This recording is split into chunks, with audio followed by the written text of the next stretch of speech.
hozirgi mana firibgarlar agar kasb qilib olgan firibgarlarni oladigan bo'lsak, ular ustalik bilan strategiyani ishga soladida, ular strategiya bilan ish harakat qiladi. Ya'ni nima demoqchiman? Uy olib beraman deydimi, kvartira yoki mashina olib beraman deydi, o'qishga kiritib qo'yaman deydi. Bular shundayki qonunchilikni biladi, qamalishini ham biladi.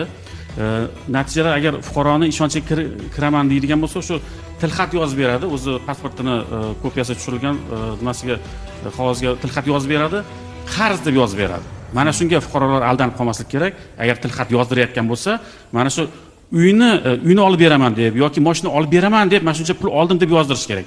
Qarz deb yozdirmaslik kerak. Chunki u firibgar biladiki, qarzdorlik bu jinoiy alomatlarni keltirib chiqarmaydi, jinoiy oqibatlarni keltirib chiqarmaydi. Fuqarolik tartibda hal qilinish kerak bo'lgan masalalikni biladi.